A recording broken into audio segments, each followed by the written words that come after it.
So we are going to get started in just a minute here, but before we get started, I'd love to hear where you are joining from and what you are most hoping to learn today.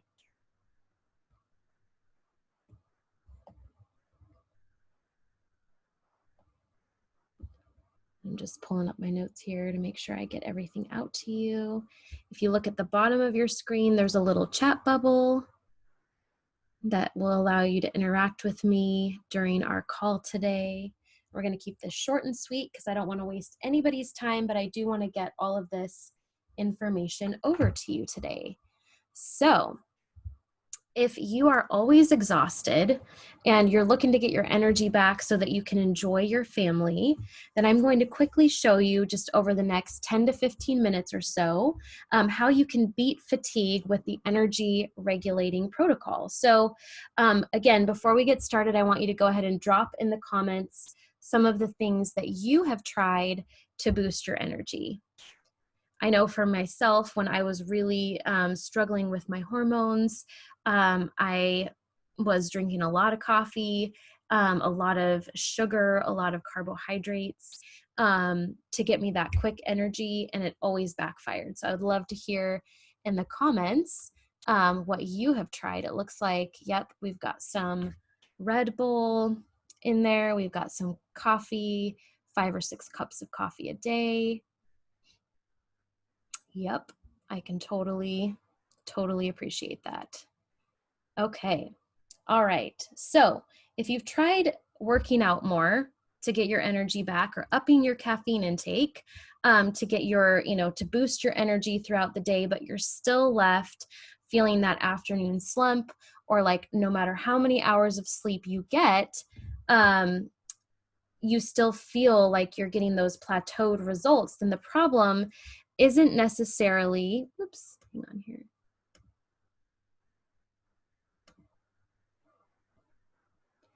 The problem is not necessarily the program that you've done or necessarily the protocol that you've done.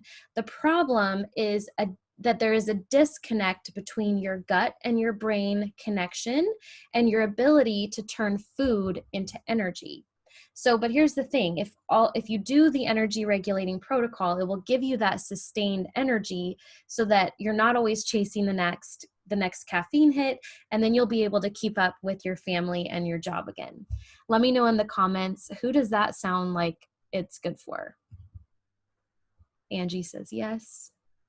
Me, a lot of me's going on over there. That's awesome. Okay, I totally get that it feels hopeless when you have tried cutting out the caffeine, but you're still exhausted, increasing your exercise, but those leave you feeling more tired than before, and getting more hours of sleep, but still waking up feeling like you didn't sleep at all.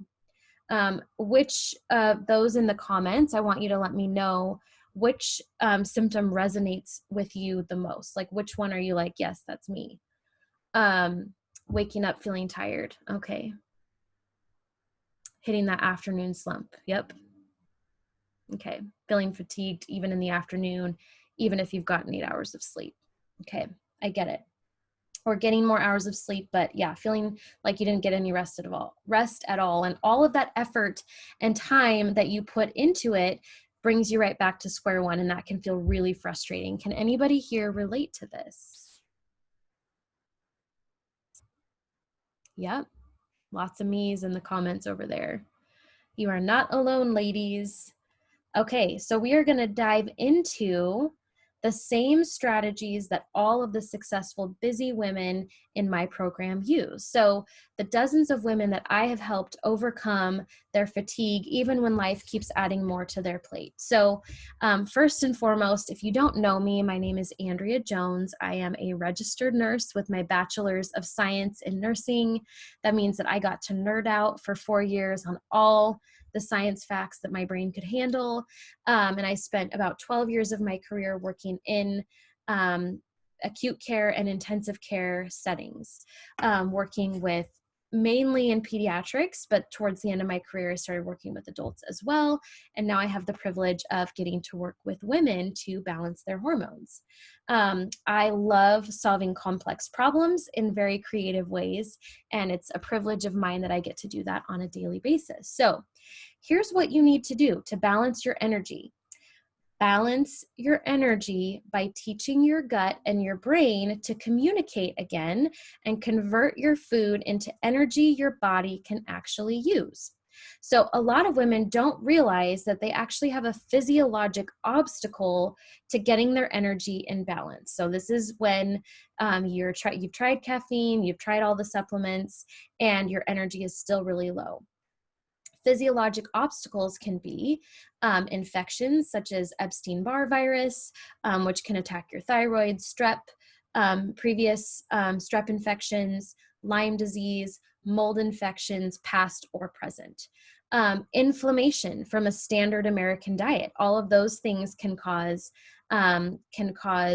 basically a physiologic obstacle in the body. Stress, this can be stress from diet, emotional stress, physical stress, and other invisible factors that we talk about more in depth in the Happy Hormones program.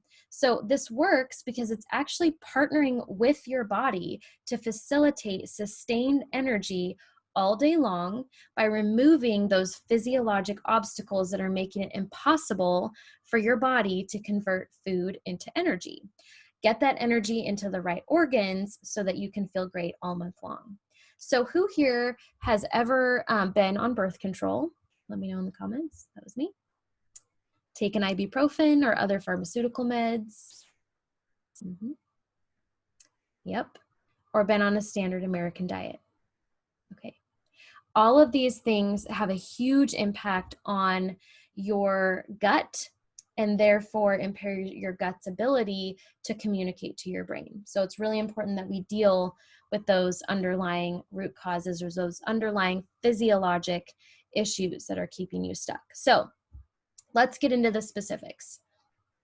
Excuse me. So if you do the energy regulating protocol, all that it takes is getting the right amount of sleep at the right time on a consistent basis that will solve the constant taxing of your adrenals, leading you to feeling constantly exhausted and drained.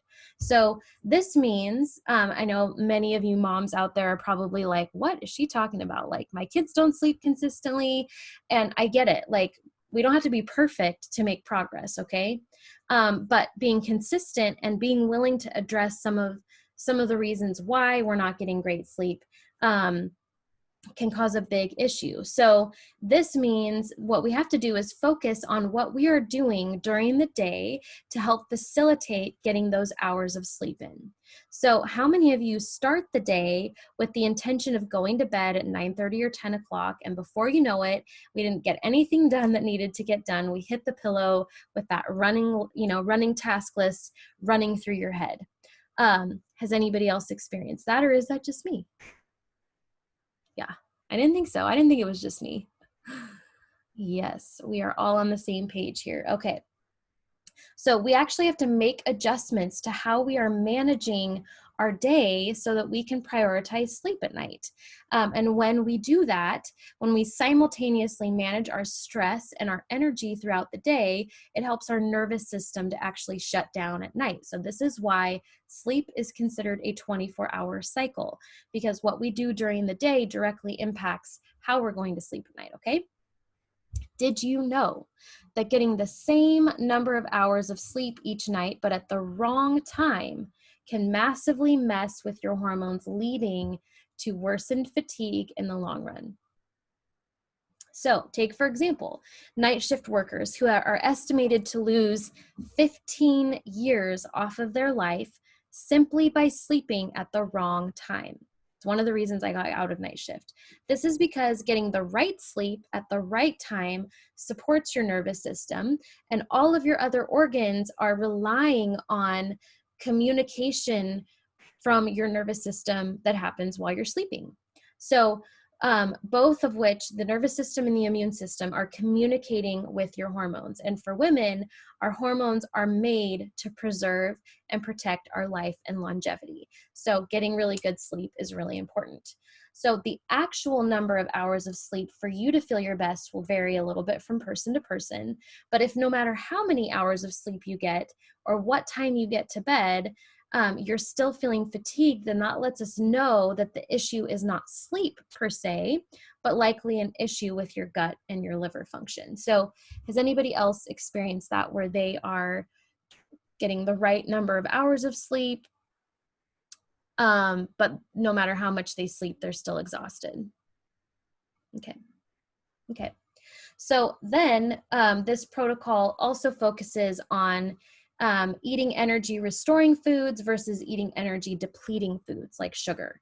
So we do focus on that as well with this protocol. So when then we move into part of this protocol is actually regulating our mood pathways. So how this works is you just need to help your gut and your brain begin communicating to each other so that your body can begin making those mood boosting chemicals, aka neurotransmitters, that it needs so that you can have consistent energy, balanced moods, and improved libido. All of that starts in your gut, okay? So did you know that about 80% of those neurotransmitters or those happy mood chemicals are actually made in your intestines? And that things like inflammation, some of those physiologic obstacles that we talked about, like Epstein-Barr virus, strep, etc., and stress can all impact how your gut is able to make those happy mood chemicals that are communicating to your brain and telling it to make the right hormones. So you begin balancing your gut by eating gut healing foods such as healthy fats, limiting processed foods, being liberal with foods that are fermented, and reducing your stress. Okay, so those are some really quick nuggets on energy balancing foods. Okay, so if this is a problem that you consistently face and you want to get some quick wins to create a um, lasting transformation in your hormones, meaning that you're able to get rid of the mood swings, the night sweats, the hot flashes, the insomnia, the painful heavy periods, so that you don't have to miss out on events with your family, constantly have to nap in the middle of the afternoon, missing out on that quality time or productivity with work, then I've opened up some spots in my calendar just for you. So we will explore how the energy regulating protocol can apply to your life, and realistically what results you can expect based on your individual circumstance and situation. So go ahead, I'm going to drop the link in the comments. If you're watching the replay, then you will have gotten the link in your email, and you can go ahead and book a time to chat with me so we can figure out how this can help you as well. All right, thank you everybody for joining. I know that was super short and super sweet, but I hope that this gave you some strategy to move forward.